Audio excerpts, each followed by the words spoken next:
Okay. The camera's here. Let's make it smaller.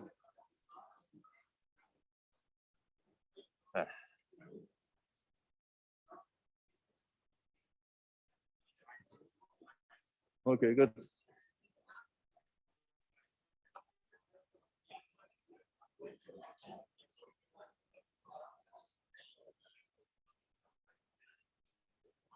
Okay.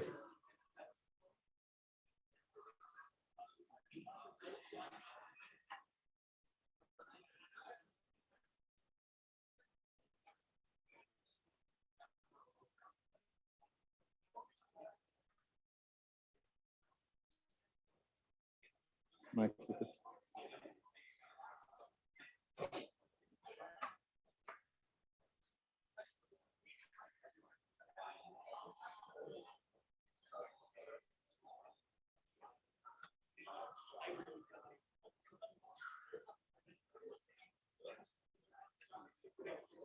I guess I'll do this.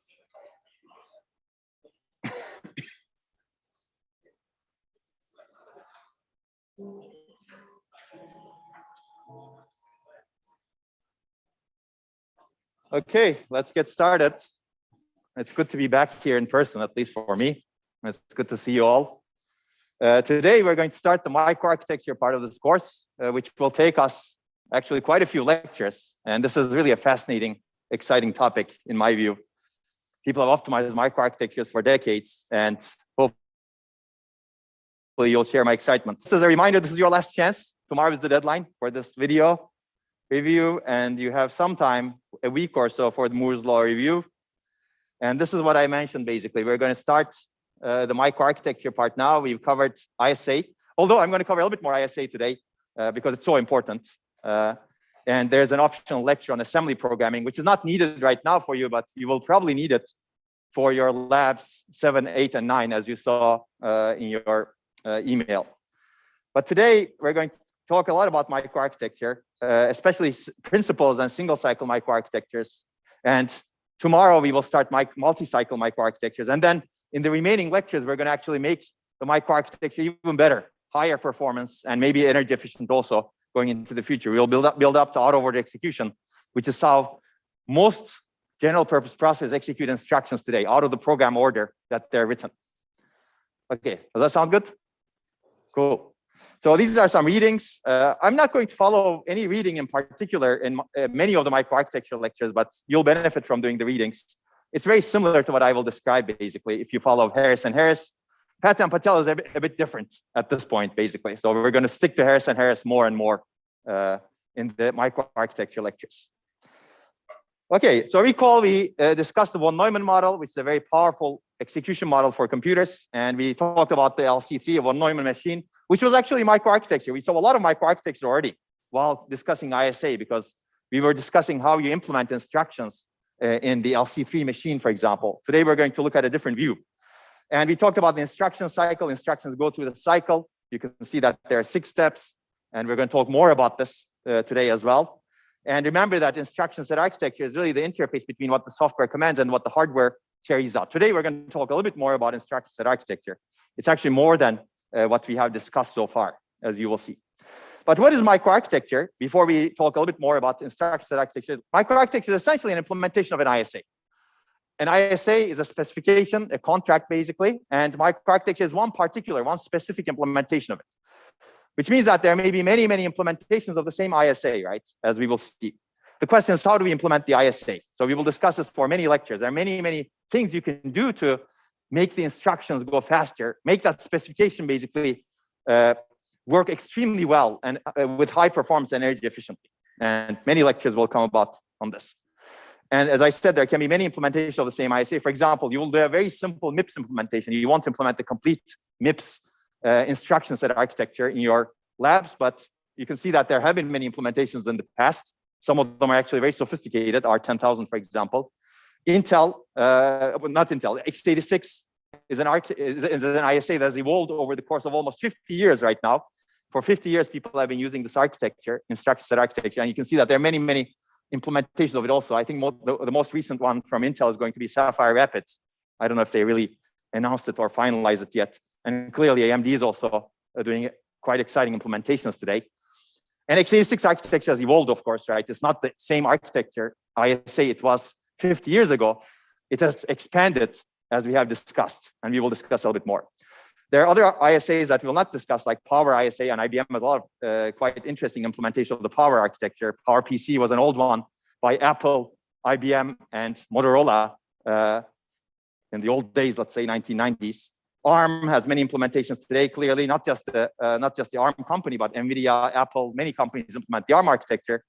And so there are some dead architectures like Alpha, of course. People don't use these, at least extend these architectures today. And more recently, RISC-V is an open source instruction set architecture that has gained popularity, as you probably know. And there are many more, clearly. So you can see that one ISA can have many, many implementations because you have a lot of freedom in implementing the ISA. You just need to obey it so that the programmer knows what to do.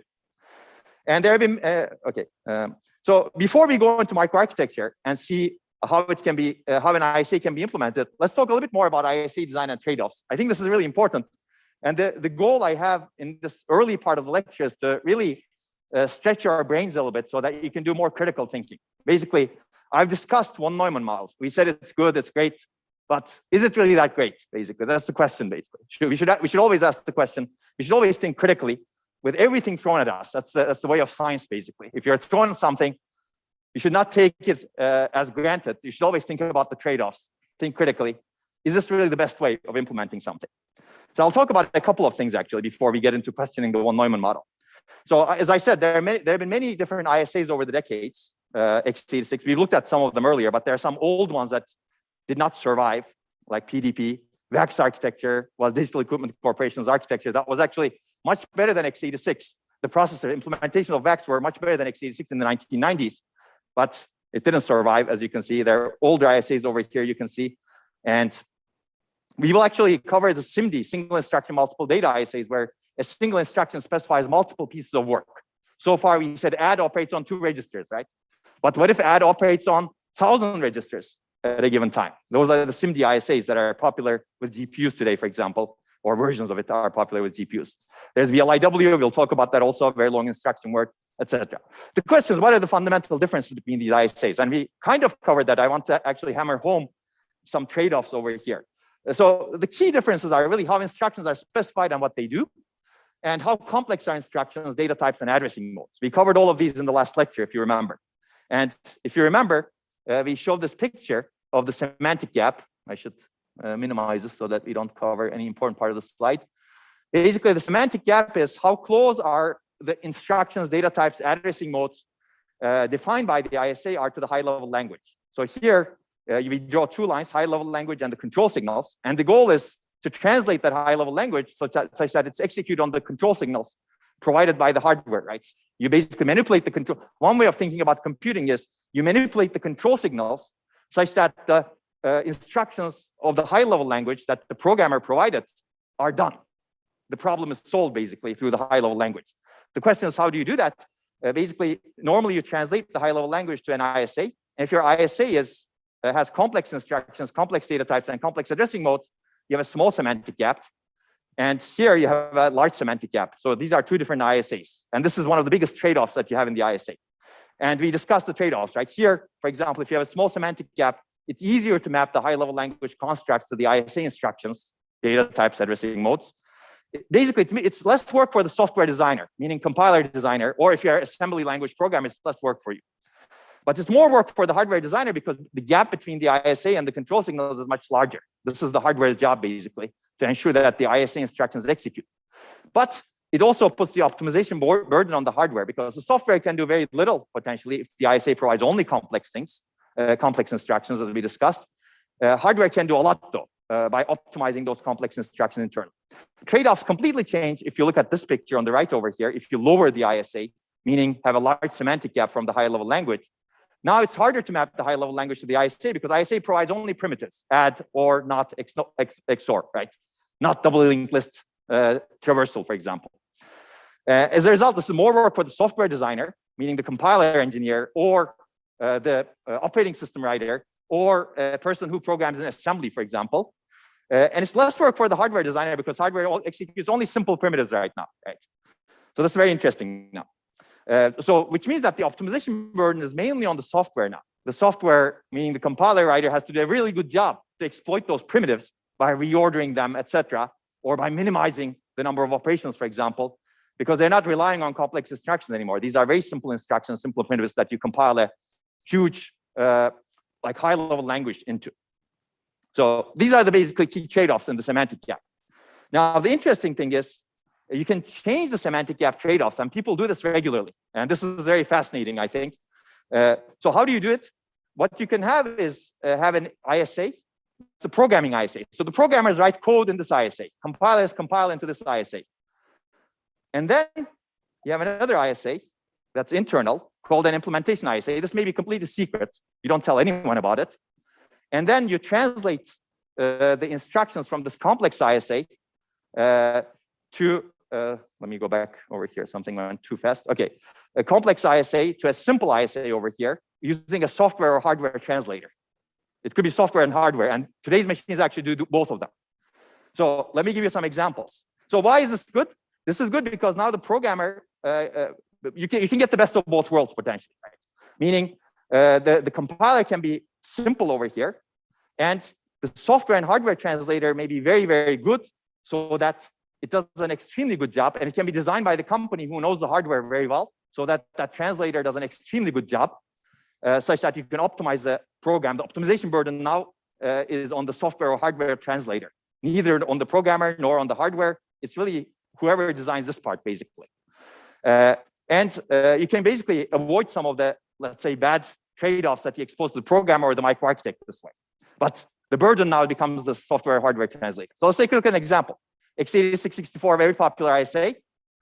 ARM, another popular ISA. And these are actually roughly where they stand. x86 is very complex. ARM is not so complex. It's not the simplest ISA in the world, but it's at the lower. It's closer to the high-level hardware control signals. And this is done, for example, in Apple M1 chips. The Rosetta Translator has been around for a long time. It's a binary translation engine. It translates from one ISA to another ISA, x86 to ARM, for example. But more recently, with the introduction of the Apple M1 chips, this became a lot more important because Apple basically ensured that x86 code that was written for older MacBooks, for example, can run on these chips that do not run x86 natively. And they have this translator that's designed in software mainly that can basically do this translation.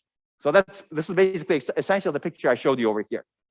And very interestingly, they have some hardware support that can make this translator to do better. You can read more about it. This is fascinating.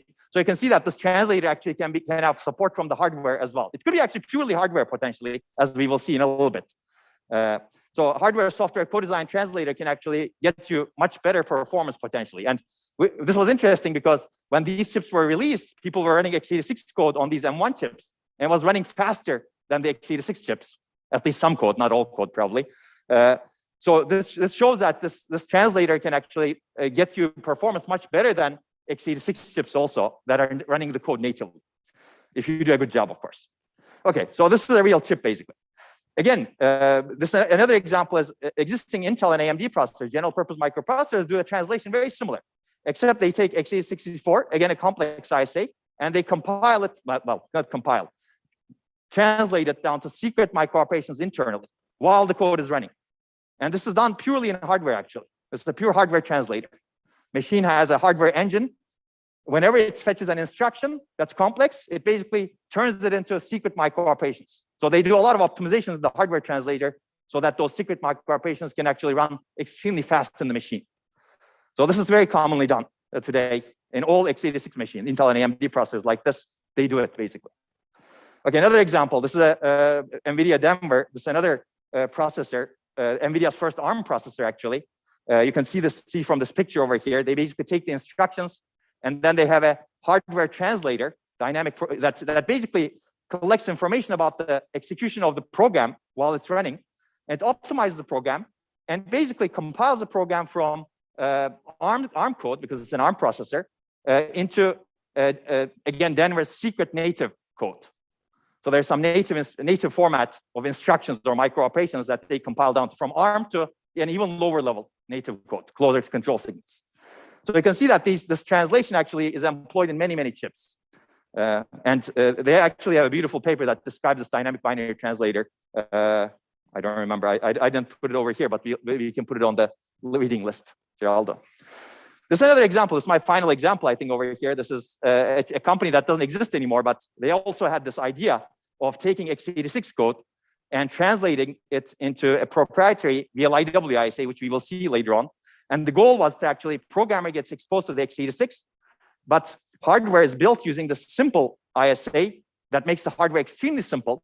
So you get the benefit of running the huge x86 code base on a very simple machine that can be extremely efficient. And the key is over here, this code morphing software, which is a software dynamic binary translator again. And again, they have a nice paper that describing this. Unfortunately, this didn't succeed at the time because this company couldn't compete with the x86 hardware designers, mainly Intel. But you can see that Apple is doing essentially the same thing today. They're compiling they're translating x86 code into not a proprietary ISA, but the ARM ISA today. Okay, so I think there is more to come in this area, and over time, this hardware and software co-design binary translation will become probably more efficient, and I believe we will see more. And this is one of the reasons why it's good to think critically. I've been telling you that ISA matters, but this is one of the reasons that now questions that assumption, right? Does ISA really matter? Does the instruction set architecture really matter if you can do this very efficiently? And the argument is maybe not, right? Maybe it doesn't matter as much as long as you can do this translation between a programming ISA to an implementation ISA very, very efficient. Okay, so there's a lot more to cover in ISAs, as I have mentioned at the end of the last lecture. If you're interested in this, there's a lot of interesting trade-offs, which we don't have time to cover, and that's the subject of an advanced course. You can find some old lectures related to this. Okay, something happened. Maybe YouTube wants to give me ads, and I don't want its ads. Okay, no, I think I clicked on the YouTube link over here. Yeah. So yeah, I shouldn't. It's a user error. Usually, when something happens, it's a user error, not the machine error. Okay. Okay. So, any questions on this? Okay, good. Yeah, feel free to do more reading on this topic, and I think it's fascinating. But let's do some more critical thinking. So this was one example of critical thinking. Does ISA really matter? Maybe not. x86 ISA has been criticized to be extremely complex, extremely power inefficient. But if you can do this translation very efficiently, you can still get very high performance. And that's what Intel and AMD have been showing for decades. And Apple more recently has been showing for, let's say, several years.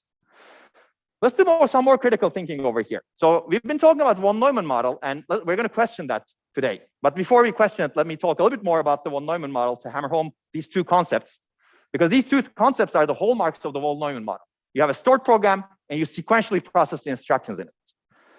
Let's talk about this a little bit more, just to reinforce some of the concepts. Remember, stored program means instructions are stored in a linear memory array. There's no distinction between instructions and data, except when you access a memory location, right? The interpretation of a stored value in memory depends on the control signals, meaning when you access it in the instruction cycle, right? So when is a value interpreted as an instruction? We've already answered this question, so I'm going to go through this very, very quickly. So if you look at the instruction cycle, whenever you're fetching, whether a value is fetched from memory is interpreted as an instruction depends on when that value is fetched in the instruction process cycle. For example, if you point the program counter to it in the fetch stage, you interpret the value at the memory address pointed to by the program counter as an instruction, right? And these are the control signals that basically determine, that enable you to interpret a memory value as an instruction or data. But if you actually point the effective address that you generate after you evaluate the address, in other words, when you're in the fetch operand stage, you interpret the memory value that's pointed to by the address that you computed as data. You don't interpret that instruction. And the control signals are completely different over here, because what you do is in the fetch state, you take the program counter and load it into the memory data register. In the fetch operand state, you take the address that you evaluated, usually at the output of the ALU, as we discussed, and then put it into the memory address register. Sorry, I said memory data register over here, I think, but it should have been memory address register. You take the program counter, put it into memory address register, and get the instruction in the memory data register. Whereas here, you take the address coming from the ALU that you computed, put it into the memory address register, and get the data from the memory data register. So this is how things behave. This is actually very fundamental, because this shows you that control signals are really everything. You're really generating these control signals to make sure that the computer behaves as you designed it to. Meaning you don't need to really distinguish between instructions and data, as you can see over here. Okay, we're not going to question that as much over here, although that could be questioned also. And we're going to see instructions and data are separated actually in the architectures we designed. There are very good reasons for doing that. In pipelining, for example, in the design of a machine, you don't necessarily want to access a single memory array because it could be very big. But let's talk about sequential instruction processing, because this is even more fundamental to the One Neumann model. Right? Basically, you have a program counter that points to the next instruction you're going to fetch or current instruction you're fetching from. And this program counter is advanced sequentially, right? You don't need to do anything. This control is very seamless, very sequential.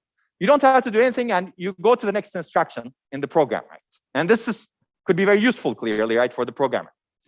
And if you're interested in the One Neumann model, I would recommend reading definitely the Pat and Patel book, chapter 4. It's very crisp and clear. But of course, if you want to read the original One Neumann paper, you're also welcome to do that, except the terminology is a little bit different than today. Okay, and this is the One Neumann model. Now, let's do some critical thinking. Basically, we said that in order to build a computer, we need an execution model for processing computing programs, right? And we talk about One Neumann model, how great it is. The question is this the only way of building computer programs? The only way of designing a computer that can process computer programs? Anybody? Yes or no? I see heads shaking. So the answer is no here. And if you do critical thinking, you can come up with many different ways. So we're going to talk about one way. But before that, we should say that this has been the dominant way. So this has been extremely successful, as we discussed. And we're going to discuss more of the reasons of its success later on as well. So it's been the dominant paradigm for computing, actually, and for many decades, more than 70 years. But let's now examine a completely different model for processing computing programs. And this is called the Dataflow model. I'm not suggesting this is the only other model, but this is one of the dominant models, important models, that can compete with One Neumann potentially going into the future. And okay, that's the Dataflow execution model. Has anybody heard of Dataflow execution before? Okay, not many people, unless you've taken this course before. I'm not counting that. Okay, some people have heard. So let's go back to One Neumann. This is sequential instruction processing. Basically, instructions are fetched and executed in control flow order, as specified by this program counter or instruction pointer. As I said, instruction pointer is a nicer name than program counter. Basically, the control flow is sequential unless you have explicit control flow instructions that we've also seen. Whereas Dataflow model is completely different. Basically, we don't have a program counter. We get rid of this control, sequential control, and instructions fetched and executed in Dataflow order. So what does this mean? Meaning when its operands are ready. So the availability of data determines the order of execution. So this is completely different. You have to really think completely differently to think about this, right? Because there's no sequential instruction stream, which you have been used to probably when you're programming. Meaning that there is no program counter, no instruction pointer. We got rid of the single point of control. What Dataflow proponents would say that limiter of parallelism. Basically, you're limiting parallelism if you're executing only one instruction at a time, right? Whereas if your order is determined by the availability of the data of the instruction, many instructions can be executed potentially in parallel because there's no order dictated by a single point of control. Okay. So basically, instruction ordering is really specified by data dependence or data flow dependence, as we will see in a little bit. And each instruction specifies who, meaning which other instruction should receive the result. So you basically connect the instructions in a data flow manner such that the data generated by an instruction flows to the other instruction that needs that data. And whenever an instruction has all of its data operands ready, because prior instructions generated those results, that instruction can be fetched and executed. Again, this is data driven, as you can see, right? So an instruction can fire whenever all operands are received, as I said, and we will see a little bit more about this. But that's really the model in the end. It's very simple conceptually, but we will see there are some downsides to it as well. So what is the benefit of this? The benefit is, as I said, potentially many instructions can execute at the same time. This is inherently more parallel, right? There could be many instructions that are ready at the same time, as I will show you in the next slide. So let's take a look at the One Neumann program first. It's going to be a very simple program that looks like this. Assume that A and B are the only inputs and Z is the only output. And this is variable based, but you can translate it to a One Neumann ISA clearly. It's very simple. So you can see that this program calculates values for V and W. And then it uses it calculates V minus W and V plus W. And then computes a multiplication of them. So some of these values are completely intermediate values. V, W, X, Y are completely intermediate because, as I said over here, A, B are only inputs and Z is the only output. The other ones are not needed after the program executes. You only need Z, basically. So given this, it's good to question two things, basically. One is, what is the significance of the program? Or clearly, this is sequential also. One instruction is executed, one operation is executed first, and then the next operation, and then you move to the next operation, right? It's very sequential. The question is, what is the significance of that sequential program order? Like, what benefit does that provide you? It's kind of nice because you can clearly reason about this program, right? So you can say, okay, I generate the value of V first, and then I generate the value of W next, and then I generate the value of X by doing a subtraction between those values, and then I generate the value of Y by doing a like addition of those values, and then I multiply these two things that I generate. So it's very step by step, right? Meaning reasoning is very easy. At any point in time, if I stop the program, if I say after the third line over there, after this line over here, what is the value of X? You can tell me what the value of X is. This is very good for debugging, right? You can set a breakpoint, for example, and debug this nicely, as we discussed in the assembly programming lecture, if you have watched it. From a conceptual perspective, it's easy to reason about. But if this is your model, then you're limiting some parallelism, perhaps, because not all of the instructions have to wait for the previous one to execute, right? So let's keep that in mind. We'll see the data flow equivalent of this program soon. The other question I will ask you over here is, oh, I guess there's a leakage over here. What is the significance of the storage locations? Meaning these registers. So V, W, X, and Y will be allocated registers, but do they really need to be allocated registers? Or do they really need to be stored in memory if you're storing in memory, for example, these variables? Maybe not, right? Because what are you going to do with these values? They're intermediate values. They're going to be used by the, so V and W are going to be used by this instruction, and then X and Y are going to be used by this instruction, and then you're going to be done with them. So allocating variables or memory locations to all of these intermediate variables seems very wasteful, because these storage locations are there not to really store data in a sense. They're really there to communicate between instructions, right? Your goal is to achieve a computation that computes Z, and you start with A and B, and all of the other variables over here come about because you're doing some intermediate operations to actually get to the final computation of Z. Meaning these intermediate results don't need to be stored, right? So okay, let's take a look at an example that doesn't store the intermediate results. So this is the data flow representation of exactly the same program, at least one data flow representation with some nodes that are given to us. You can see that again, A and B are inputs and Z is output. And this is a graphical pictorial representation. And you can see that this is the first instruction over here. This is the second instruction over here. And I've put it nicely so that it shows that these can be executed concurrently. So basically these two instructions can be executed at the same time. And in data flow, there's no ordering. Well, that's dependent on the instruct program counter. That's why we don't have an order between these two instructions over here.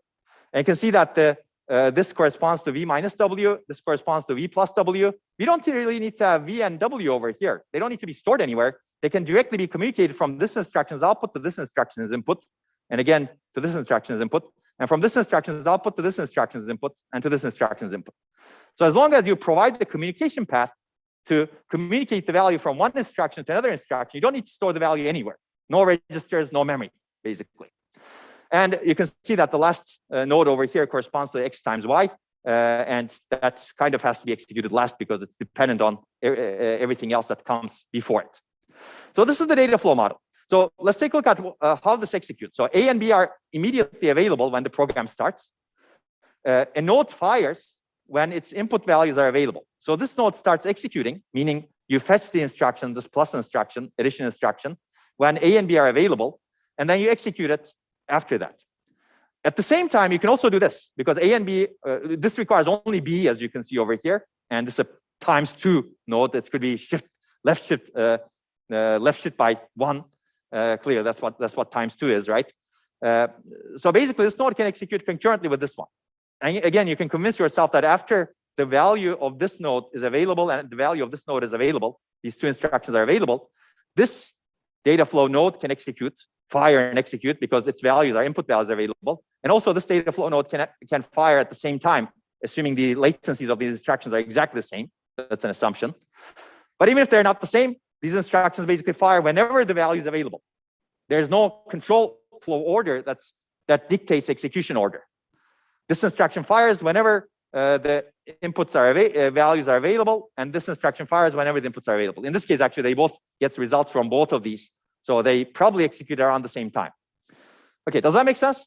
So this is a very I think that this is a very nice and different model, and maybe I'll ask you the question: which model is more natural to you as a programmer? Who says sequential? Okay, more people. Well, I don't know about more people. Who says Dataflow?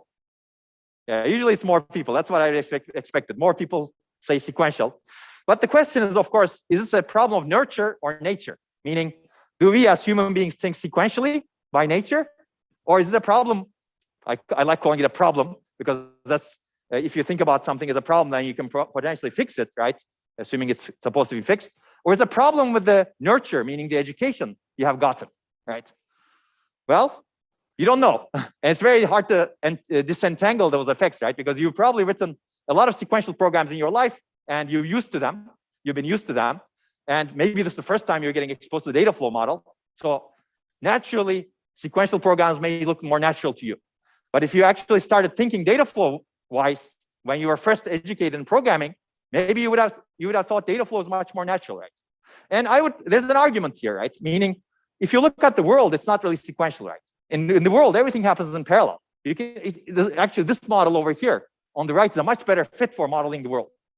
I can model a lot of things that are going on as a graph that looks like this, whereas sequentially, I don't know even how to model, right? There are a lot of things happening right now. Right now, when I'm talking, somebody is listening to me, somebody else is doing, I don't know, sleeping, somebody else is looking at their computer. So this is completely asynchronous, right? You can see that this is a much better representation of the world, as well as the programs, I would say, because programs also happen this way, right? There's a lot of parallelism in hardware, and that parallelism gets restrained because of the sequential way of thinking about programs, right? So I don't know if there's a definitive answer to this, but the reason why this has been extremely successful is because it has very much big benefits in debugging. So let's take a look at this. So here, for example, at any given point here, you can draw a line and you can say this is the value of VWX perfectly because this is sequential.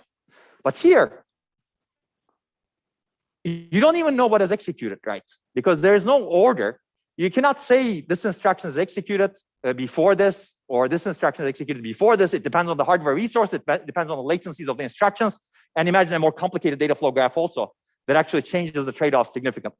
So basically, it's very hard to draw a line and say, this is my precise state. This is what the values are at this point in time in this program. That's why sequential has not been extremely successful.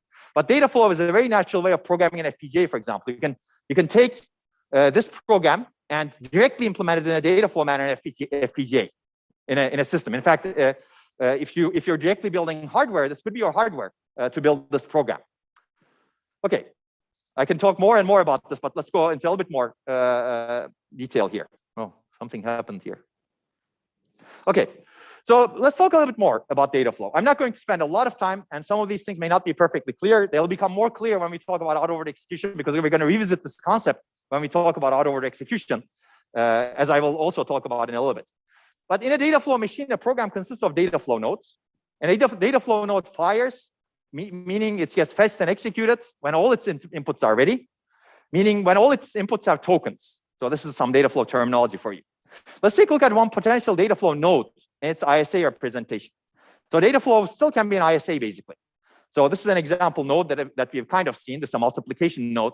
It has two inputs, one output, and it fires when both of its inputs have tokens, and it executes and generates a token as its output, a value, basically.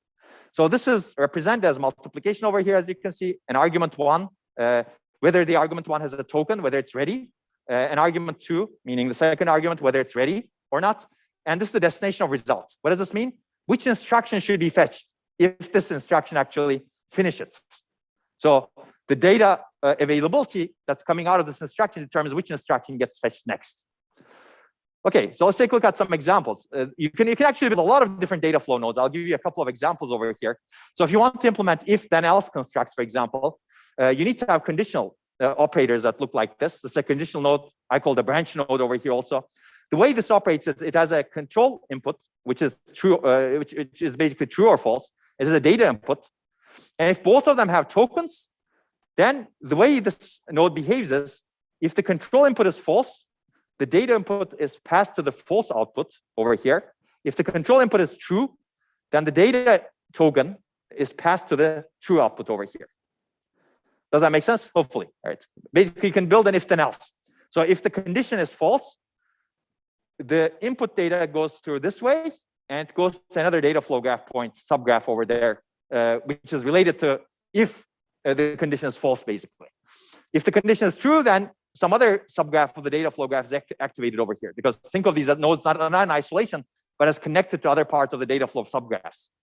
And this is an example of what happens when it's false. You can see it's shown over here. So this needs to be controlled, of course, meaning somebody needs to generate the true and false inputs, control inputs over here. That's where the relational operators come in. So this is an example of a relational operator, greater than operator. Basically, it has two inputs, one output. If both of its inputs have tokens, it fires and executes. Basically, it compares the left input to the right input. If the left input is greater than the right input, you get a true generated at the output, true token. And you can connect it to over here. If your test condition is, let's say, left input is greater than right input, right? Okay, hopefully that makes sense. Otherwise, it generates a false. I mean, there could be many, many other operators, arithmetic operators also. You can access memory. I'm not going to go into the details of this, but let's take a look at a more sophisticated operator. How many of you have seen barrier synchronization? No one? In parallel programming, you didn't cover this? Okay, so this is one example of a parallel programming construct. I'll briefly mention what that is. So you have some part of your program. You have many threads, for example, many things that are generating some values. And you have another portion of your program. You cannot start that other portion until all of the values are generated by the previous portion. And this happens a lot in parallel programs. Basically, you do some computation. You cannot start the next computation before the values generated by the prior computation become ready. And this is one way of implementing it in Dataflow. Basically, let's say you have 3 values that you're waiting for in the prior part of your program. And you need all of them to become available, become ready, so that you can actually start the next part of your program. And you normally insert a barrier synchronization construct in a parallel program to be able to do this. So in Dataflow, it's very simple, actually. You create a node that looks like this, 3 inputs, 3 outputs. Data values are the input values. And if all of the tokens are ready, meaning the values are generated over here, this node fires. And the firing is very simple. When it fires, it passes the inputs to the outputs, such that the subgraph over here that's connected to this barrier synchronization node can now get, let's say, activated, and it can now fire. That's the idea. Does that make sense? Okay. Okay, cool. So I'm a bit surprised that you didn't learn about barrier synchronization. You took parallel programming course, right? Okay, interesting. You learned about locks, okay, but not barrier synchronization. Okay, now you have something related to parallel programming. Okay. Okay, let's take a look at a simpler example, not the barrier synchronization. If you don't know about it, don't worry about it, but it's good for you to learn for the future. Let's take a look at a simple data flow program that's not going to be sophisticated. It's not going to be the best implementation of what this function is, but it's going to be the simplest implementation, I believe. So here we have 2 inputs, 1 and n, into the data flow graph. And n is a non-negative integer, and 1 output. This is an output, as you can see. And the question I have for you is, what is the value of out? Now, some of you may start solving it. Let me give you some information about this data flow graph over here. So we have a copy node over here. It takes the input value and copies it into both parts. So when one token is available in this input, this fires and tokens get generated. The same token gets passed. Basically, it's copying the tokens. You know the relational one over here, greater than 0. If it's greater than 0, this is true. Otherwise, it's false. Another copy node. Basically, it's copying the true or false over here. So you can see the branch node that we have seen over here. What else? So there's an interesting thing over here. So if this branch node generates a false, that value gets killed, basically. That value is not needed anymore in the program. There's a decrement node over here. You can see there's a multiplication node over here. And remember, a node fires when all of its inputs are ready. Some of them have 1 input, as you can see. Well, this has 2 inputs, actually. I think copy has 1 input, as you can see. Some nodes have 2 inputs. There's one last thing that will help you to understand this program. So here, there's something interesting. This is actually, there should be a merge node over here, but it's not drawn over here. But this is a looping construct, basically. What's happening is the initial value on this wire is 1, on this token. The initial value of the token is 1. But later values are supplied by this arrow over here. And you can see that the later value is coming from this multiplication over here. Oh, unfortunately. Okay. And then you can see the same thing over here happening. Initial value of this is n, but the later value is supplied by the output of this decrement over here. Okay. So now that I kind of explained everything on this, what is the value of out? Anybody? Has anyone figured out, or are you able to read this even from this far away? Maybe not. If you were on Zoom, you would be able to read it more easily, perhaps. Any takers? What does this function, what does this program do? Okay, while you're thinking of it, I'm going to go through it and let's take a look at it basically. So one way of actually doing this is basically putting a value to n and executing the program. Let's not put a value. Let's assume that this is n. Let's assume that it's safely greater than 1. Maybe it's 10, maybe it's 20, etc. Because we've already given this. So what happens? N is available, 1 is available. This token is available, this token is not available because this instruction is not executed yet. So this cannot execute. The only thing that can execute is this copy node. So now n gets copied over here. You have a token over here. You have another token over here because this copy node fires. So what happens is n gets copied over here, but this cannot execute because you're still waiting for the bool value over here. But now this can execute because there's a token in its input. So n is greater than 0. We've said that. So this is going to be n over here, true over here. And now this can fire. True gets copied to this bool. True gets copied to this bool. Now this can fire because here you have n and true. And here you have 1 and true. And 1 gets passed over here to the true path. And n gets passed over here to the true path. Now you may see what's happening. So here we have 1 over here. Here we have n. This copy node fires again because there's only 1 input. So n gets passed over here. So we just multiplied 1. We're going to multiply 1 times n over here. And we're going to decrement n over here. So in the next iteration, if you will, this value is going to be n minus 1. And this value is going to be 1 times n. So here we have n times 1 going into this branch node. And we have n minus 1 going into this copy node. So we're going to do the same thing. If you followed what we have done, let's do it again. So this is 1 times n.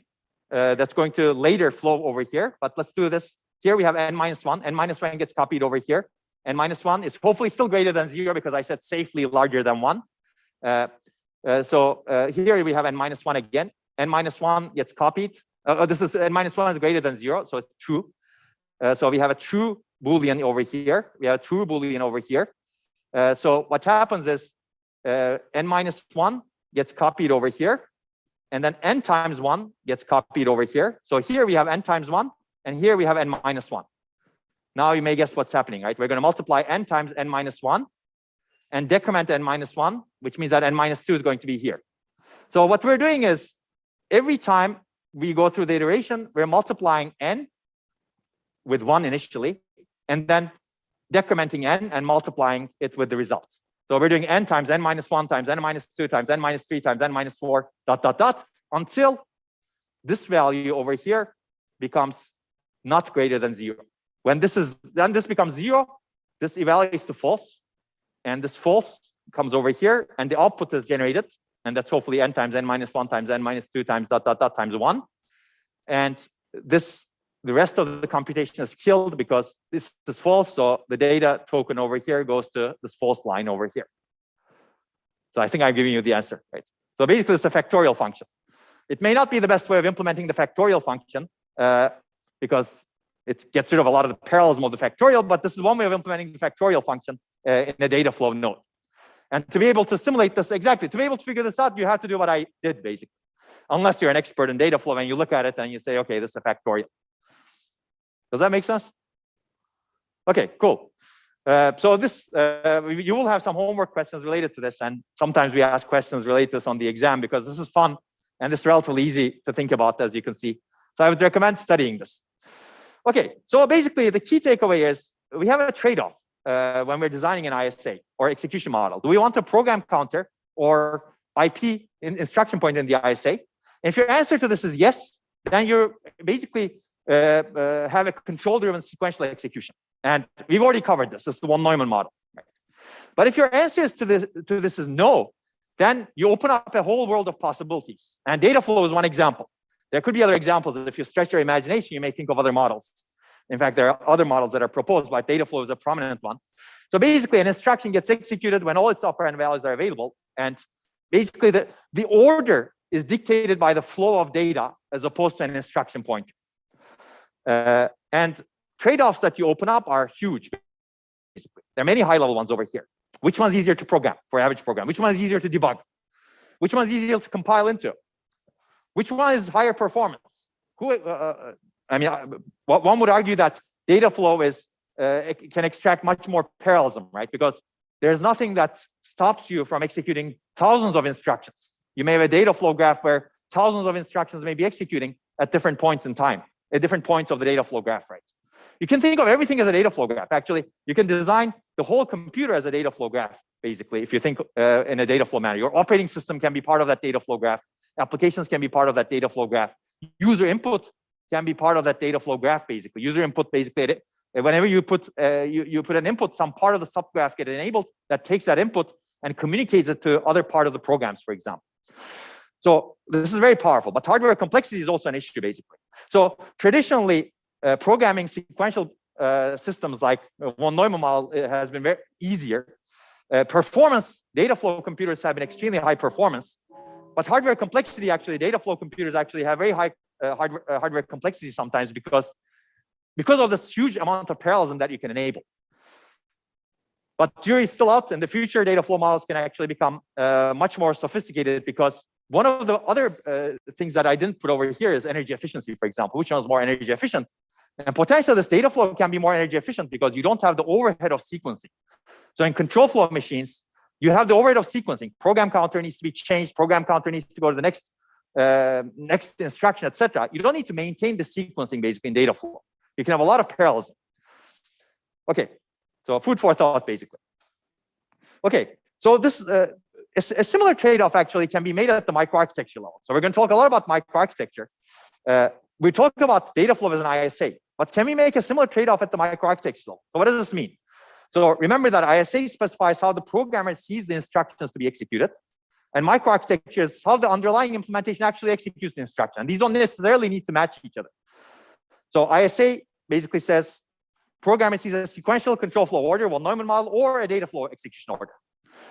But microarchitecture underneath can execute instructions in any order as long as it obeys the semantics specified by the ISA. The ISA says One Neumann. Microarchitecture says, no, this is too slow for me. The hardware designer basically implements a Dataflow engine underneath. As long as they obey the contract with the software, it's perfectly fine. Basically, they need to make sure that programmers should see the order specified by the ISA. But internally, in the microarchitecture, you can play a lot of tricks that violate that order, as long as you don't expose that to the programmer. And we will see that. Existing machines are actually internally Dataflow machines in the microarchitecture, but externally they're One Neumann machines. So this makes the programmers easy to programmers, let's say, not go crazy with Dataflow, at least initially, so that they can program and they can reason about sequential programs, but the machine can extract very high performance by executing many instructions in parallel. And we will build up to that in lecture 16 or so when we talk about out-of-order execution. And that's essentially exactly how almost all high-performance machines are designed today. Okay, so let's get back to the One Neumann model. But if you want to learn more about Dataflow, a later lecture, we're going to talk about it. But if you're really impatient, you can get into a lot more detail, actually. There's a lot more research going on in this topic right now, especially with FPGAs. But there was a golden time of Dataflow in the 1970s and 1990s also. Okay, so you can find that information over here if you're interested. Okay, I'm going to cover a couple more, and then we're going to take a 10-minute break as usual. So One Neumann model, let's go back to this. We said that all major instruction sets, they use this model. But underneath, the execution model is of almost all implementations is very different. So for example, Intel introduced pipeline instruction execution or pipeline microarchitecture with 8486. This was one of my first machine, actually, 8486. Pipeline instruction means you do portions of an instruction in different stages, and we will see that in next week, actually. You can also do multiple instructions at a time. So pipeline instruction basically violates von Neumann because you're executing different instructions at different parts of the machine. Multiple instructions at a time also violates von Neumann because you're doing multiple instructions, right? Von Neumann model says one instruction at a time. Out of order execution clearly violates von Neumann, and you have separate instruction and data caches in existing systems. So basically, we're violating von Neumann model all over the place in our microarchitecture, but we're obeying it at the interface, right?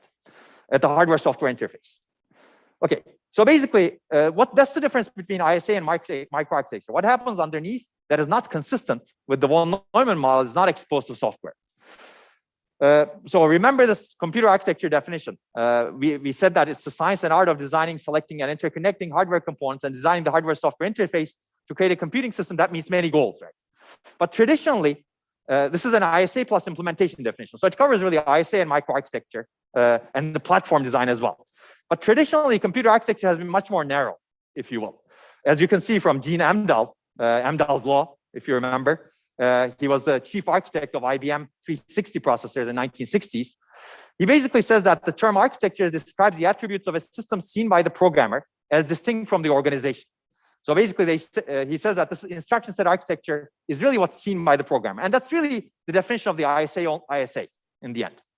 Let's define these a little bit more clearly right now. So usually people use architecture, and I'm going to define architecture also, but ISA is distinct from architecture. ISA is really the agreed upon interface between the hardware and the software.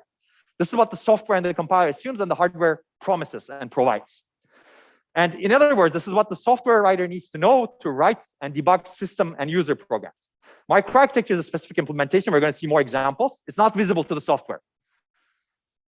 Microprocessor, on the other hand, is really what I would call the architecture. It's ISA, microarchitecture, and circuits. And today, the term architecture is used in a blurry way, in a way that describes both the ISA and the microarchitecture. So whenever you hear architecture, people use it to talk about both, I would say. Okay, this is a great place to take a break. We're going to have this exercise of what is part of the ISA versus what is part of the microarchitecture when we get back with the bell.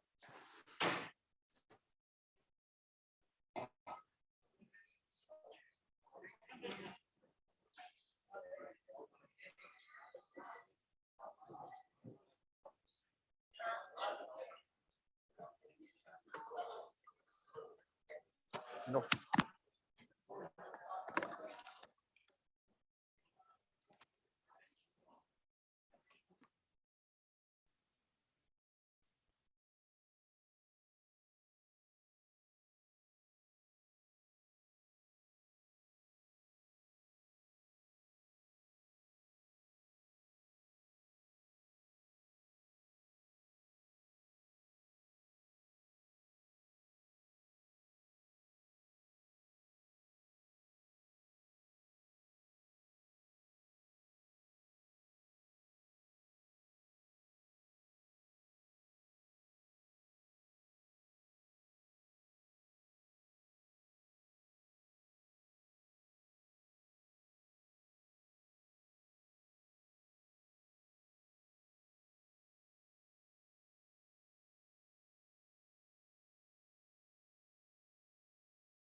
Okay, let's get started, or let's continue. So we're going a bit slowly today in terms of the microarchitecture content, but that's okay, I think. My goal is really to help you think critically and like instill this critical thinking. What we have done so far is really we have critically questioned the level of the ISA and how much it matters, and whether One Neumann model is actually the best model that one can build, right? And these are not necessarily basically correct statements, meaning there are trade-offs associated with everything we do. And there are other models out there, and you should think about those models. But let's talk about ISA and microarchitecture now. What is part of ISA versus microarchitecture? I like thinking about analogies over here. And one of my favorite analogies is this gas pedal. You could come up with many analogies. Basically, this is an interface, right? And this ISA is very common in many cars. I hope many of you recognize what these are if you're driving, or if you've ever driven or seen a car at least. You don't want to confuse these two, clearly, when you're driving. And you have a clear interface, right? Gas pedal is the interface for the acceleration in the car, and user or programmer, think of it that way. They basically have a very clear interface. If you press the right pedal over here, the car accelerates. If you take your foot off the right pedal, the car does not accelerate. Maybe it decelerates, but you're not guaranteed. To decelerate, you need to press the other one over here. So this interface is very clear, and it's very common. It looks very similar, meaning that the ISA is very similar across many cars. But the underlying implementation can be extremely different, right? The internals of the engine implement the acceleration, right? One can design an engine that's completely electric, and today those are more common. One can design an engine completely gas-based. One can design something completely mechanical, right? It will be slow, but you can imagine doing that. One can design a combination of electric, mechanical, and gas-based. So there could be many different trade-offs that you make in the underlying implementation, even though in the end, what you expose to the user is this, right? That's the idea, basically. I think this captures the ISA versus microarchitecture really well. In the ISA, you're limited. Of course, you can go fancy about what the gas pedal looks like, but the interface you need to obey. Because that's what the user in this programmer, let's say, expects. Underneath, you can make a lot of trade-offs in terms of reliability, performance, efficiency, safety, cost, etc., predictability, etc. Some of those trade-offs may not be good, may be good, but you can keep improving the trade-offs independently of the interface. And that's the same thing in computer systems, basically. ISA implementation, meaning microarchitectures, can be various as long as it satisfies the specification. And we'll see some examples of it. We've actually seen add instruction, right? Add instruction is, think of this as like the gas pedal. Add instruction is specified so that you perform add operation on two registers, and the result is generated on the destination register. That's the specification. Everybody expects add to operate as you expect it to operate, add two values. But the implementation of the add underneath can be completely different from one system to another system. Someone can implement a bit serial adder, meaning you add 1 bit every clock cycle. It's a very simple adder, and you accumulate the bits over clock cycles. So you do a 32-bit addition after 32 clock cycles. Someone can implement a ripple carry adder. If you remember, we saw this in combinational logic, where you can do one addition, concurrent 32-bit addition in a ripple carry way, or you can have a carry lookup adder that's much more higher performance. So there, performance, efficiency, hardware complexity, reliability, power consumption, all of these are different across these different types of adders. But the programmer doesn't need to know any of this, right? Programmer says, I do an add, I get the result. Underlying implementation can be many different things. It depends on the design goals that the microarchitecture designer, the hardware designer, or the system designer, platform designer has. And if you really want to learn more about adders, I would recommend looking into this chapter over here. Similarly, x86 ISA has many implementations, right? We've seen pictures of some of them, and there will be many more to come. Intel and AMD together have implemented perhaps more than 100 different implementations of the x86 ISA. Of course, over time, maybe more than 100 actually, over the course of 50 years. And they all have differences between each other. And we will see the differences later on. For example, some of them have out-of-order execution, some of them have don't have out-of-order execution. Today, almost all of them have out-of-order execution, but some of them implement out-of-order. They implement out-of-order execution different ways also. Their adders are also different underneath. They don't necessarily expose that. And you may not know exactly how it works also because they don't need to expose it to the user, right? User needs to be exposed only with the interface and not how it's implemented. And as a result of this, microarchitecture usually changes faster than ISA. There are few ISAs, but many microarchitectures. So x86, as I said, has more than 100 implementations, maybe closer to 200, maybe even more, I don't know. Why is this the case? Because interface, really, when you change the interface, you're changing the software. You're assuming that the software will change also, right? When you're changing the microarchitecture while keeping the interface constant, no software needs to change. You can make a lot of optimizations underneath without telling the programmer, make your system much more efficient, much higher performance, without the programmer needing to change their software, either the compiler or the assembly program or something else in the software stack, operating system, whatever is up there basically that's affected by the ISA change. This is the reason why ISA changes happen much more slowly. ISA changes happen, things get added to the instruction set architecture, new functionalities get added, but they're much more slow. And also they usually preserve backward compatibility as we discussed in the last lecture, right? You don't want to break existing programs that are executing when you change the ISA. Okay, so let's take, so what does the ISA specify? So it's not just the instructions. We talked about instructions, memory, but there's a lot more. We will talk about interrupt exception handling in a later lecture. Access control, priority, privilege, who can execute what? What can the operating system do? What can the user programs do?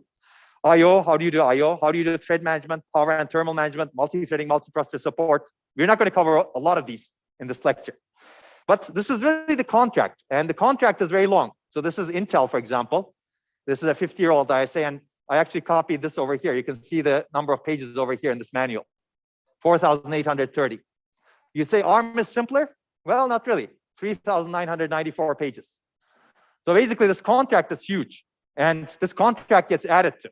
By the way, ARM is not that young also. It was developed in 1982, 1983, basically. Intel's 1970. So basically, this contract keeps growing and growing because people start adding new things, and people cannot take away a lot of things, as I said, because they need to keep backward compatibility. Otherwise, they may lose a lot of customers. Okay, so keep in mind that ISA specifies a lot of things. And this is some good bedtime reading if you're interested in that. Yeah. Okay, and also there's RISC-V, as you can see over here. This is smaller right now. Why is it smaller? Because it doesn't have a lot of baggage at this point. 20 years down the road, ask me about a RISC-V manual. I'm gonna bet that it's going to be more than 2,000 pages. Okay, you can call me on that bet if you come back 20 years. Assuming 20 years later RISC-V exists, of course. My guess is it will, and it will be 2,000 pages plus. Okay, so microarchitecture, on the other hand, is the implementation of the ISA under specific design constraints and goals. Basically, it's anything done in hardware without exposure to software, the interface. And this could be many, many things. So let's take a look at some of them. So, okay, we're going to cover a lot of these, actually. I'm just throwing the words at you over here, but pipelining, in-order versus out-of-order execution, memory access scheduling policy, DRAM refresh policy is another example that we've talked about. RowHammer protection policies are another example. Speculative execution, superscalar processing, we're going to see that. Clock gating. Basically, whenever you don't use part of a processor, you gate the clock, meaning turn off the clock over there to save energy. Does this get exposed to the user? Not really. It doesn't have to be, right? Basically, if the software doesn't need to be aware of it, or the software doesn't need to control it, if it's not specified in this huge document, these huge documents, then they're not part of the ISA. And some things don't make sense to specify in the huge document. Some things may make sense. For example, error correction. When you have an error corrected by, automatically corrected by the machine because you get a bit flip, do you require the user to be aware of it? Do you require the programmer to be aware of it? Maybe yes, right? Maybe there are some instructions in the ISA that work on those errors. Voltage and frequency scaling. Many machines today reduce the voltage, reduce the frequency when they're not used intensively. Do you expose this to the operating system, for example? Should the operating system control it? If the answer is yes, then that's part of the ISA. If the answer is no, then the microarchitecture does it internally without telling any software. And there are other things that we will also discuss a lot, especially in the later part of this course. Now let's play a quick game. This is a game that happens in your homework also. What is the property? Which one is this a property of the ISA versus microarchitecture? So I'm going to ask you, so I'm going to expect quick responses, let's say. Add instructions upwards. Is this ISA or microarchitecture? Who says ISA? Who says microarchitecture?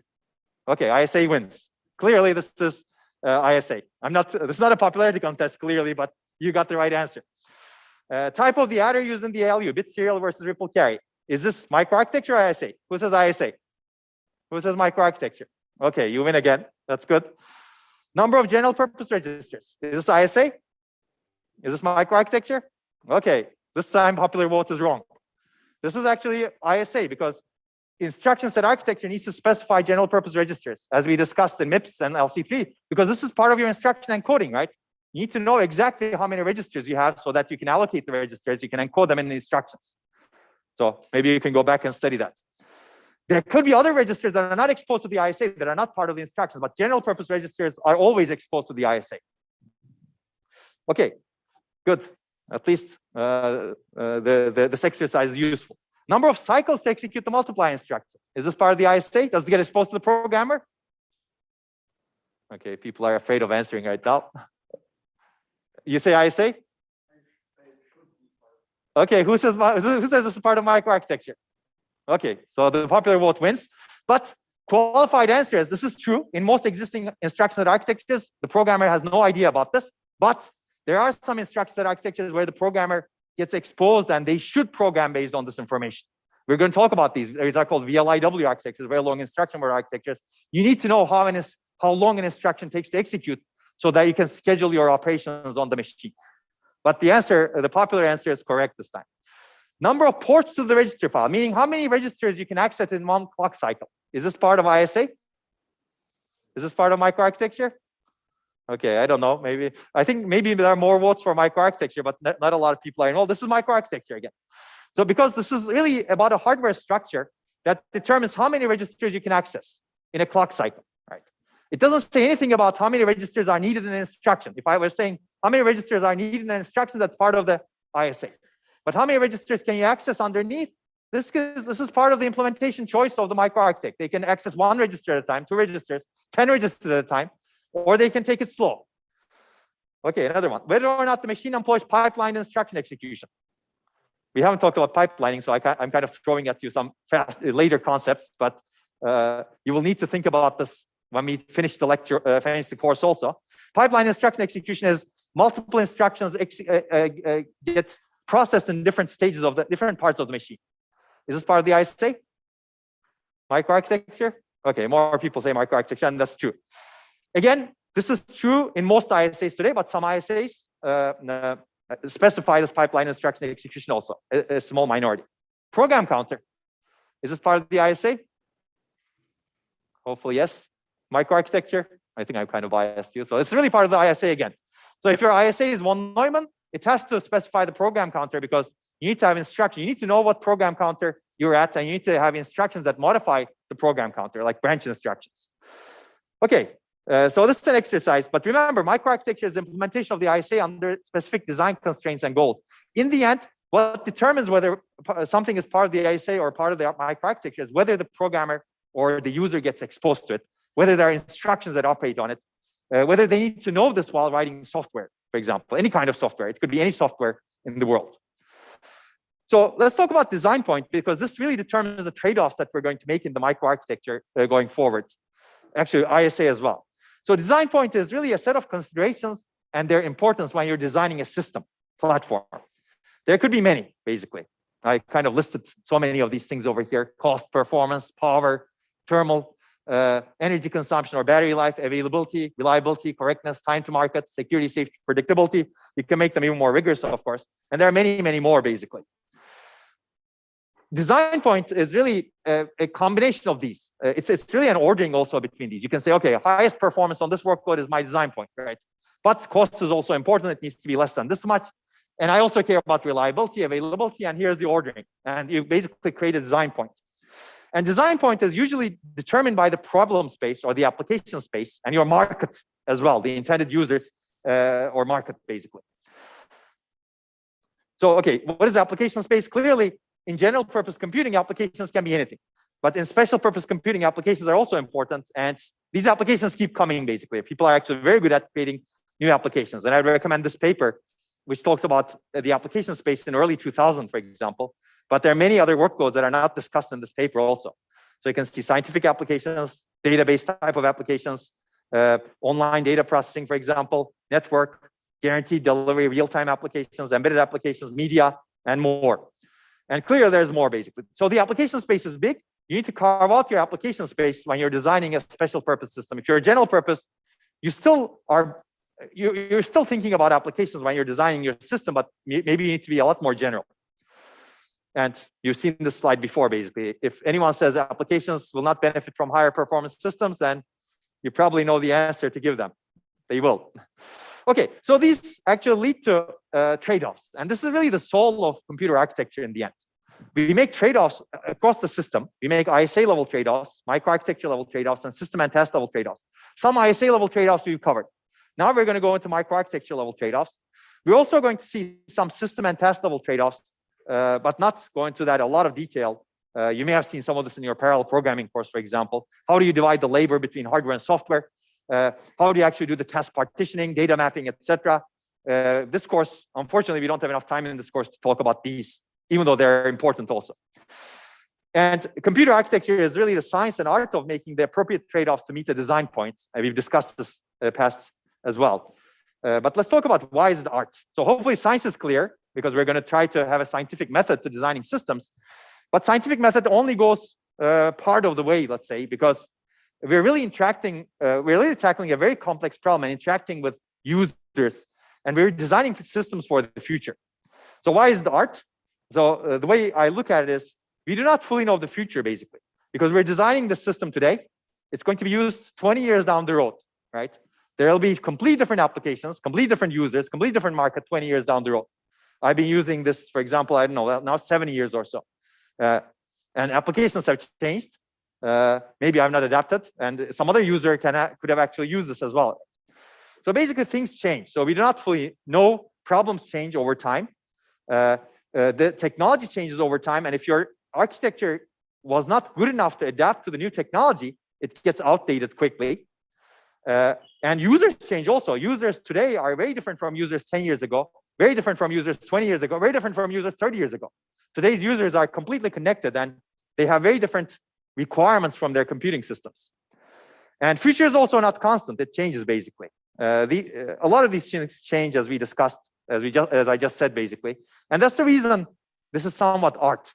Meaning you need to think about trade-offs, and you need to try to do the best trade-offs with your best predictive models going into the future. But you cannot completely predict the future, right? If you were omniscient, we would predict the future, but we're not omniscient beings. So we do not know what will happen 20 years down the road, right? Clearly.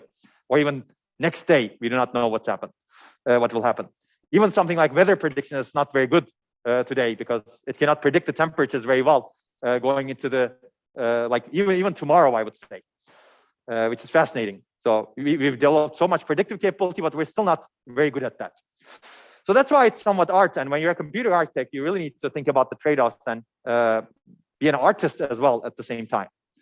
I like thinking about macroarchitecture, like the building architecture, if you haven't realized that yet. So I'm going to give you an analog from macroarchitecture. And in macroarchitecture, future is not constant either. You may build a building, you may think that has one purpose, but 20 years down the road, it becomes something else, right? For example, a mill can become a theater, restaurant, and conference room. And this is one example from Zurich. This is Mühle Tiefenbrunnen. And you can find all of them in this particular, all of them and more, I would say. It used to be a mill, but it's not a mill anymore. It was used as a brewery, and then it was converted to something else. Well, sorry, it was a brewery initially, but the name is actually not brewery, as you can see. It was converted to a mill later on, and that was converted to something else. Today, it's completely different, basically. It's a heterogeneous mix of things. So people use this architecture completely different. Now, the advantage over here is they can change it a bit, but they didn't destroy it, as you can see, completely, at least. There's another example from Zurich. Here you can study, for example. It looks nice. I don't know if it's still open. It's an old slide. You can also get your coffee. And outside, it looks like this. So it's an EWZ building. It used to be completely electrical, etc. Right. There's another example from Pittsburgh. As you can see, there's a nice restaurant and brewery in Pittsburgh.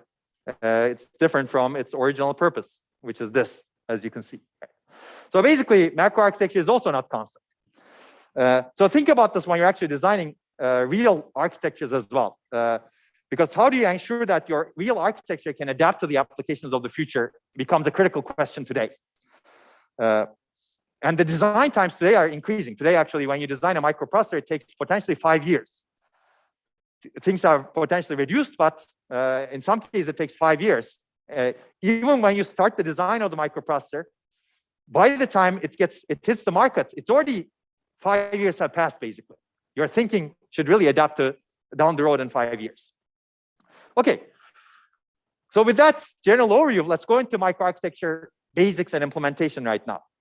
We're going to implement the ISA. But before that, are there any questions on everything we talked about? I got a lot of good questions during the break. So keep the questions coming. But if you have questions right now that's burning, feel free to ask also. Okay, I don't see any hands. You can shout if I don't see your hand. Okay. By the way, I think someone in Zoom answered n factorial. I cannot see Zoom over here. So the person who answered n factorial before I gave the answer, so they were right with the data flow question. Okay, now that we know what an ISA is and we've studied a lot of the trade-off associated with it, the question is how do we implement it? Meaning, how do you design a system that obeys the hardware-software interface? And again, keep in mind, system can be solely hardware or a combination of hardware and software. We discussed the translation of ISAs, right? An ISA, a programming ISA can be converted to an implementation ISA. So when you're actually designing a system to implement an ISA, it could be software and hardware combination or purely hardware. It cannot be purely software because in the end, you need to generate hardware signals. So you have to have some form of hardware, but you can do a lot of translation of software also. So in the rest of the talk, in the rest of the lecture and the rest of the course, we're going to mostly assume completely hardware implementation of an ISA, meaning microarchitectures will be completely hardware. So this goes to the heart of the question, which is how does a machine really process instructions? What does processing an instruction mean? We're going to assume the One Neumann model, and we're going to abstract things. We're going to formalize things a little bit without using a lot of formal terminology. But basically, processing an instruction means you have an architectural state, and you're going to transform that to architectural state prime. Architectural state is programmer visible state before an instruction is processed. You process the instruction in One Neumann model, and that produces an architectural state prime, which is the architectural state after an instruction is processed. And this process instruction step should obey the ISA specification, that book, basically, that 4,000-page book. So basically, this is what it is, transforming AS to AS prime according to the ISA specification of the instruction. And remember, One Neumann model, you need to obey these two things clearly, and we've already seen this. And in One Neumann model, the programmer visible state is the memory, registers, general purpose, and some special purpose registers, and program counter. And we already said this. So this process instruction step, let's go into a little bit more detail. Instruction set architecture specifies how AS prime should be, what AS prime should be, given an instruction AS. So you can think of this as a finite state machine. An instruction processing step is really, or an ISA is really an abstract finite state machine where state is the programmer visible state and the next state logic is the instruction execution specification. This is good to think about. So you have, we've seen finite state machines in lecture 6, right? You have a state and then next state logic, and the next state gets determined based on that next state logic as well as the current state. Right? So basically, from an ISA point of view, there are no intermediate states between AS, architectural state, and architectural state prime during the execution of an instruction. We're going to make use of that in designing our simple microarchitecture. So there's one state transition per instruction in the end. But microarchitecture, you have a lot of freedom.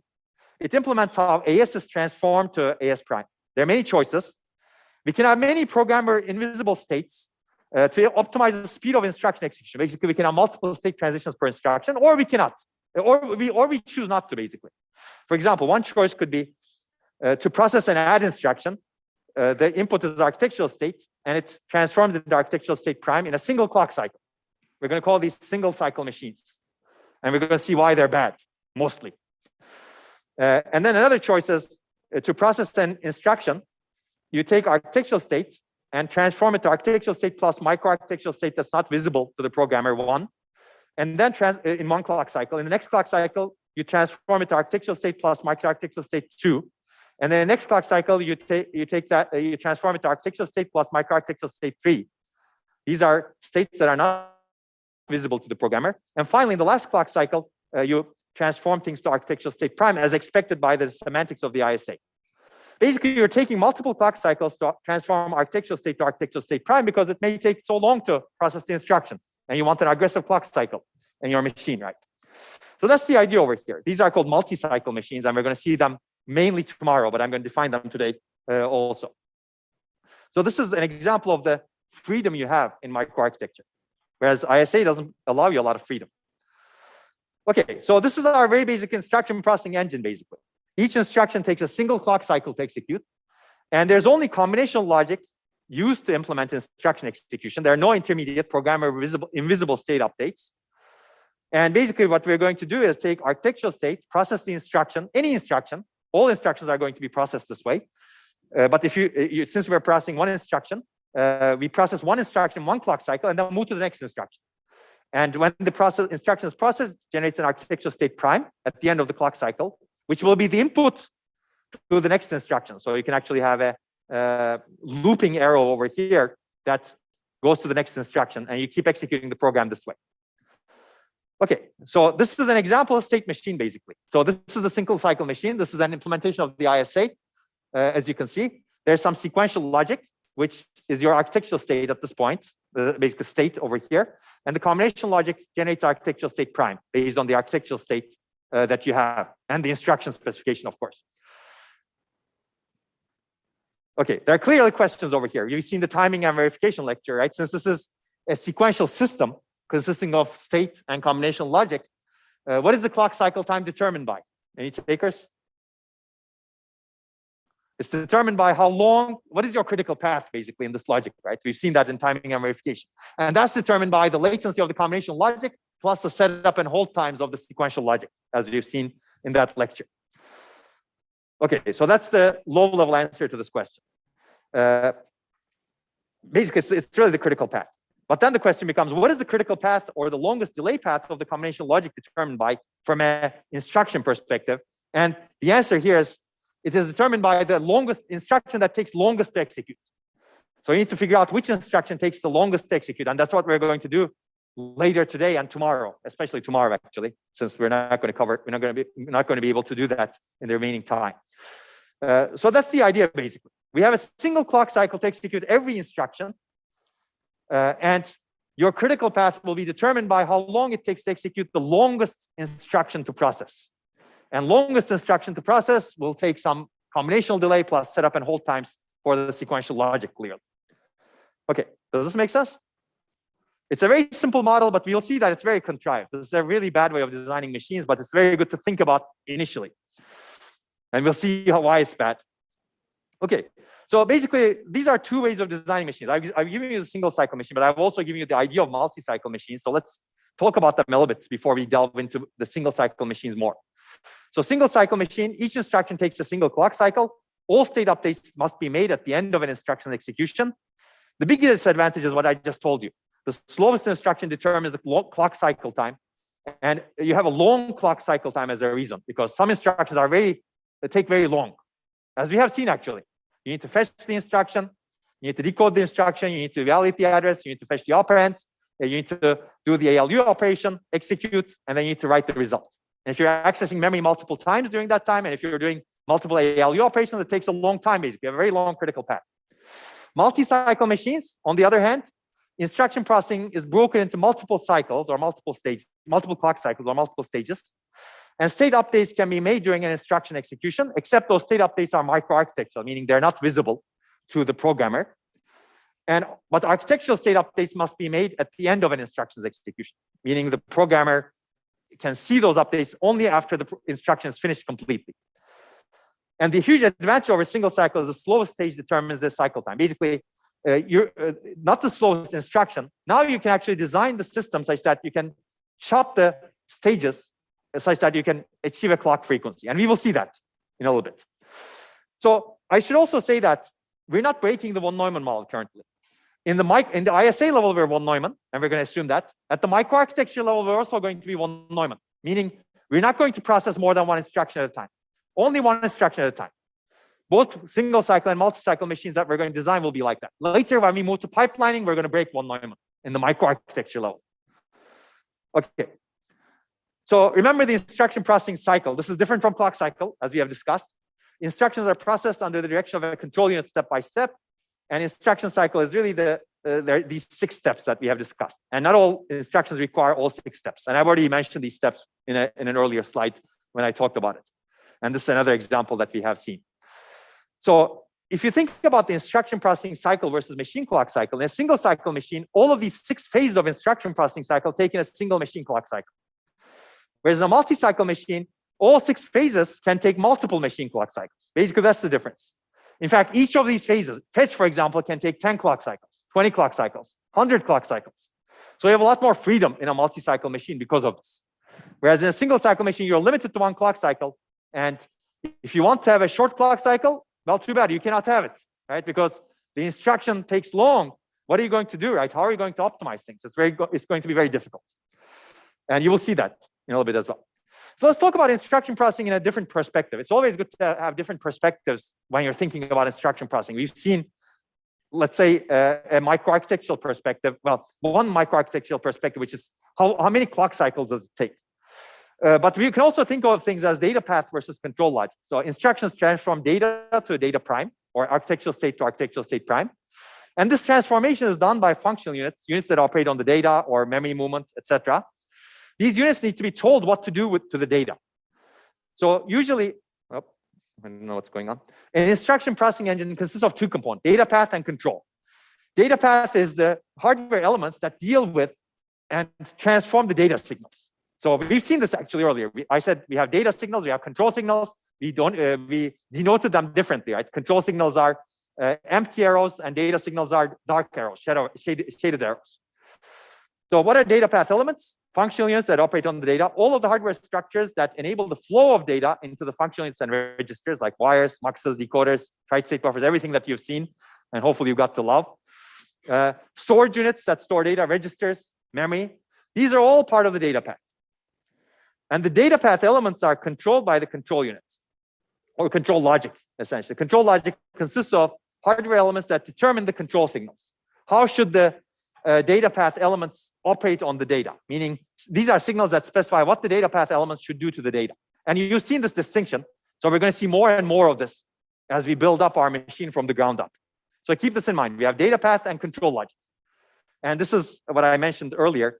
So we've already seen these, right? We have seen control signals, as you can see. These are empty arrows over here. For example, the mux multiplexer control select bits, a load PC signal over here, gate PC signal. These are all control signals. And the control unit basically generates the control signals, if you remember from last lectures. And there are many other elements that are data path elements: register file, PC, muxes, this incrementer over here, ALU, this bus over here, memory, etc. So data path elements are controlled by the control units and control signals. So let's take a look at control and data in single cycle, multi-cycle, because this also has some distinction. So in a single cycle machine, you need to generate the control signals, and then you need to apply them to the data path elements. Meaning you have 1 clock cycle to do all of that, right? Everything related to an instruction happens in 1 clock cycle. As a result, you have some serialized processing.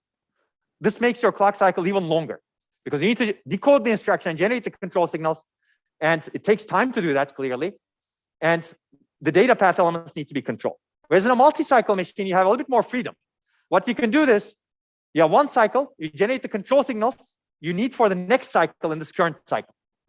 And then you can make the cycle time shorter because you don't need the control signals in the current cycle. You're generating them for the next cycle. Think about it.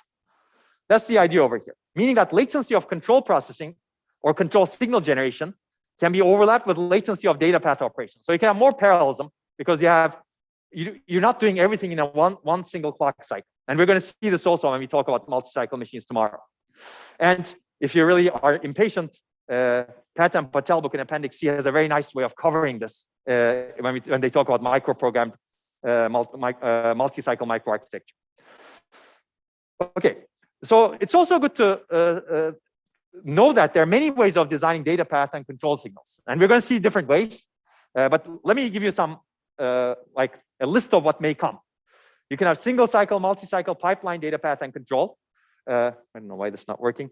You can have single bus versus multi-bus data path. We've seen the single bus data path in LC3, for example. We'll see multi-bus data path. You can have hardwired or micro-coded, micro-program control, different ways. We're going to see these actually. That's why I'm not going to talk about them right now.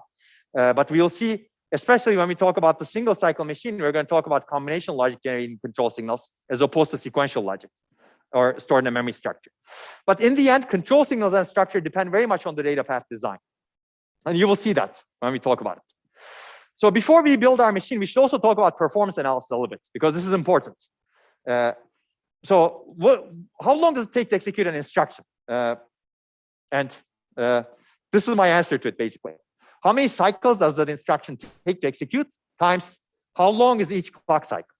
You multiply those two properties, and that's the time, execution time of an instruction. So for example, if an add instruction takes 10 clock cycles and clock cycle time is 1 nanosecond, it takes 10 nanoseconds to execute, finish an add instruction, fetch, decode, basically all of the 6 stages. And if you want to generalize this to the entire program, which I'm trying to do over here, it's really the sum over all instructions, this property. You have every single instruction, you sum it up over all instructions that the program executes, right? So hopefully this is obvious. Another way of thinking about this is you can have the number of instructions times the average cycles per instruction, it's averaged across all instructions that you execute, times clock cycle time. These two are equivalent to each other, assuming you calculate the average correctly, of course, right? Now, let's take a look at how single cycle and multi-cycle perform according to this performance equation. Single cycle microarchitecture performance, CPI is always 1, basically. You have 1 clock cycle to execute 1 instruction, but clock cycle time is usually long because of what I said earlier. Multi-cycle microarchitecture, on the other hand, gives you freedom in both. Cycle per instruction is different for each instruction because you can do it. You can basically say some instruction that takes 1,000 cycles, it takes a long time to process, it takes 1,000 cycles. Another instruction that doesn't need a lot of things to process, it takes 10 cycles or 5 cycles, right? So you can basically optimize for the common case in this case, if you will. We're going to talk about that also. As a result, average cycles per instruction is hopefully small. And clock cycle time, now you can actually make it short. Whereas here, your clock cycle time is dictated by the longest instruction to execute because you're executing everything in a single clock cycle. You don't have much choice. That's why multi-cycle microarchitectures are usually better, as we will see. You have 2 degrees of freedom to optimize independently: cycles per instruction and clock cycle time. And you can do cycles per instruction differently for different instructions, whereas clock cycle time is universal clearly across the machine, at least in the machines we have examined, or we're going to examine. So that's why multi-cycle microarchitectures are a lot more powerful. And you will see this when we actually design the microarchitectures as well. So let's now get started. Any questions so far? So this performance analysis hopefully makes sense. We're going to return to it after we see our single cycle microarchitecture, and we're going to evaluate single cycle microarchitecture based on this equation that we looked at. Let's start designing this microarchitecture from the ground up in the remaining time. And we're going to continue tomorrow. So basically, remember, this is our single cycle machine. We need sequential logic state elements, and we need combination logic elements, data path as well as control. We're going to design the data path first. We're going to also insert control signals, but we're going to see how the control signals are generated after we finish the entire data path. And this is going to be a subset of all instruction MIPS. And you're going to do something like this in your labs later on as well. So these are our data elements, or state elements in MIPS. And this is from something similar to your book. So it's going to be very similar to your Harris and Harris book. But I'm not going to follow it exactly. But the terminology is very, very similar. So the program counter, clearly, you have registers, general purpose registers. You have 2 read ports. As you can see, you have 1 write port and a write signal, and the data that you want to write. And you have a register write signal. Basically, if you assert the register write signal, the data over here gets written to the write register ID. We're going to separate instruction memory and data memory. We're going to talk about that later on because you need to access them in separate parts of the machine, processing cycle and instruction. That's why it makes sense to separate them. You're going to provide an instruction address coming from the PC. We're going to connect it over here. And then the instruction will be available at the end, after some point, basically. And then this is our data memory. As you can see, we supply an address. And if we're reading from memory, we assert the memory read signal. And after some point, the data magically appears. And if we're writing to memory, we assert the memory write signal. This is a control signal. You can see that the control signals are over here in orange. Once you assert the memory write signal, the write data gets written to the address that's specified over here, and you don't get anything out of memory. So these are the elements that we're going to start with, and this is their specification. This is from your book. It's very similar, as you can see. I think I've already said all of this actually, or it's some of them are obvious also, like program count to the 32-bit register and MIPS, as we have discussed. But you can read this on your own also. I'm going to explain it as we draw the data path. So we're going to use these state elements to construct our data path instruction by instruction. We're going to start with a simple add instruction to begin with. But we're going to assume some things about memory and register file. We're going to assume you have combinational read, meaning output of the read data port of register file and memory is a combinational function of the register file contents and the corresponding read select port. This is a mouthful, but this basically says you provide an address and you get the data out after some cycles. It's combinational. And we have synchronous write, meaning the selected register is updated on the positive edge of the clock transition when write enable is asserted, as we expect from a state machine, right? Meaning you have the full clock cycle that's available when you're reading the registers, right? Basically, writes cannot affect the read output in between clock edges. And that's what we want from a finite state machine. We discussed it many lectures ago. And we have single cycle synchronous memory. We're going to assume that we get data out of the memory in a single cycle. Good luck building a machine like that. But that's not true in existing machines, clearly. But we're going to assume that for simplicity for now. But you can actually extend it, and we're going to talk about that, how to extend it later on. But keep this in mind. Okay, so basically we're going to look at 5 generic steps of instruction processing. And this is our kind of data path. Program counter is connected to the address of the instruction memory. You get the instruction out. Based on some bits, you actually index the register file, as you can see, and you get the registers out. That gets connected to the arithmetic logic unit, and you get the data out over here in some instructions that gets written over here. Sometimes that ALU provides the address, and then you get the address supplied into the memory, and then the data gets out, and then you can write it back to the register file. So this is how you connect the elements, but we're going to see how we connect the elements from the ground up for every single instruction. Okay, these are different stages that are going to be also obvious when we go through it. So fetch, instruction, decode, register, file read, execute, or address generation. So different stages are also, different parts of this hardware are used for different purposes also. So memory and write back. So basically the key thing is we need to provide the data path and control logic to execute all ISA instructions. I'm going to give you one example here, and then we're going to finish this lecture. But we're going to build up to this tomorrow. We're going to build up to this complicated looking thing, but it's not going to be complicated at all. And this is what's in your book. So let's take a look at how to build this for one instruction, and then we're going to conclude today. This is an R-type ALU instruction, very simple add instruction, you can see. This is the encoding. RS, you can see the destination register is over here, these bits. Source register is here, and another source register is here. Basically, the semantics of the instruction says, if memory at program counter specifies this, general purpose register RD should get the addition of general purpose register RS and RT. And PC also should be incremented by 4. Basically, we need to provide the data path elements and control signals. And this is what it is. You have a program counter. Let's look at the PC plus 4 part. You need to have the adder to add the program counter to 4. And then store the data in the program counter at the end of the clock cycle. We're a single cycle machine. Okay, so how do we execute the add? We basically supply the program counter as the read address to the instruction memory. We get the instruction out over here. And we use these bits as the first read register, as you can see.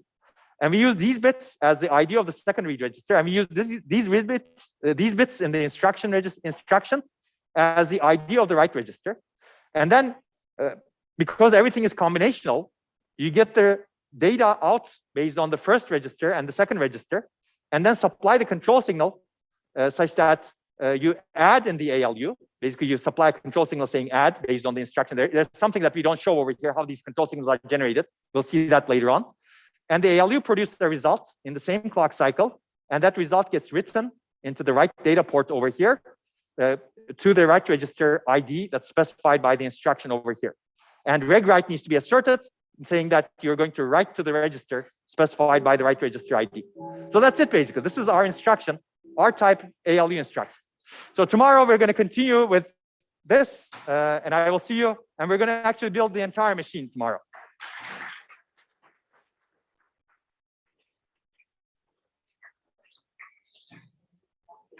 No.